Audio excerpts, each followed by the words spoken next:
Birth of a Nation is a movie that is about the end of the Civil War and Reconstruction. And it's a movie where white actors in blackface play Union soldiers. They play black Union soldiers who are stealing white women across the South and raiding white farms and burning white plantations. And the only people who stand up are the wonderful, proud, traditional Southern men who step forward and fight these white actors in blackface. Yeah. And it's a massive hit.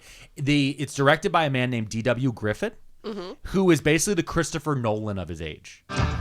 So this second clan was refounded atop a mountain in Georgia known as Stone Mountain. All right. Stone Mountain is today one of the largest Confederate memorials in the United States. By 1921, they had spread nationwide. Okay. So they had spread nationwide and through national fraternal structures, and they had paid recruiters, and they had mail order clan robe sales that you could get from newspapers. Oh, no, it's an MLM. And they had national newspapers. Okay. One of which was called the Fiery Cross. Okay. That's that number one on the nose. Yeah. Okay. On the nose. So we're mail ordering the robes. That's how they made their money. And there's a person who's selling them door to door. So they have what they do is they have paid recruiters called Kleagles. Kleagles? Sorry, with a K. Yeah. Everything's with a K. Anything that's a sound is a K in this, by the way. Just not, to go ahead and... not a Kegel, though. No, not different. a Kegel. They don't know what that is. Yeah. That would mean they would have to not be in their secret fraternities. No, so they had these paid recruiters. This was all done by a publicity agency. So wait, these... No, hold on, you didn't hear me. I'm sorry. This was done by a publicity agency.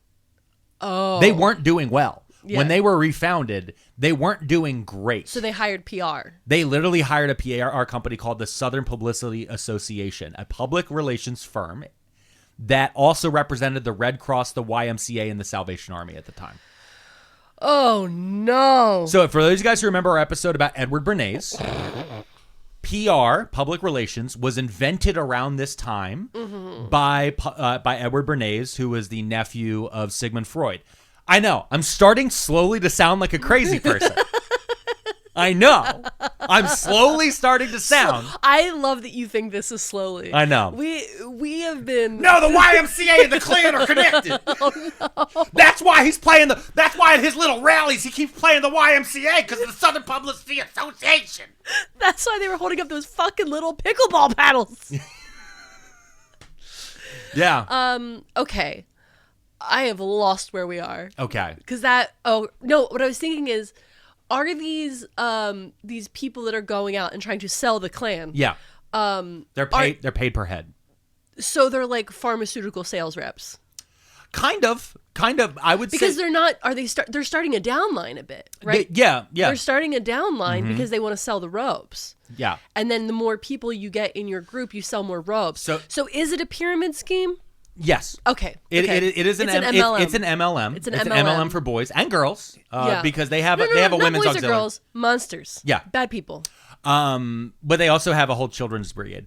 Jesus fuck. Yeah. Okay. So this PR agency, they really came up with like the changes needed for the second Klan to really blow up nationwide. They came up with the costumes. The costumes I think the costumes actually came up with by Birth of a Nation. Okay. That really is pulled forward from that, and that's kind of where the selling point is of like, oh, you can get your costume, you get all this thing.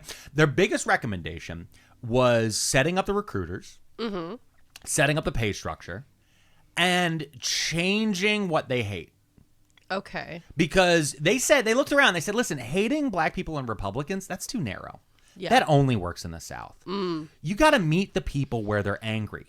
So the second Klan was not only anti-black, they were also anti-immigrant, anti-Jew, anti-Catholic, anti-communist, anti-evolution, anti-liberal, and anti-modernity in general. Basically anything modern.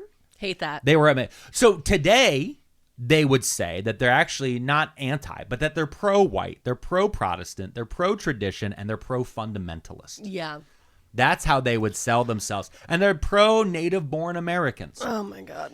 And that's what this PR firm recommended, because the big thing with this PR firm is that they would get hired by nonprofits that felt needed a help. And they viewed the Klan as a nonprofit.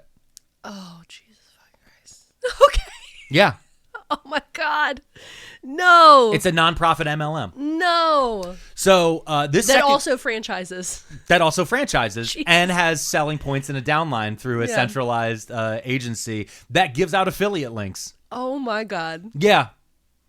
Nothing is original. Nothing is new. Nothing is original. Nothing is new. Everything original. We're just repeating patterns. Our last original idea was probably in 1910.